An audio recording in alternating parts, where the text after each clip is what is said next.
In this video, I'm going to be showing you how to pop the hood on a Mazda CX5. Now, it's really easy to do. So as you can see, this is my CX5 right here. And all you need to do if you want to pop the hood, you actually cannot pop the hood from the very front right here. There's no actually button. So what you actually have to do is you go around instead, and you just want to go over to the console right here. Instead of the dashboard, not here, but you want to go down to right next to the fuel. There's a button that says trunk. You just want to pull this button right here. You have to pull it pretty hard to actually open it, and you can hear that pop noise. And when you go back over here to the actual hood, you can see that we have popped the hood just like so.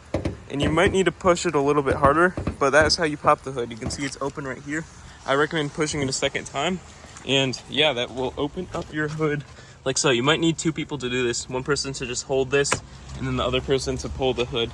And yeah, that is how you pop the hood on your Mazda CX-5.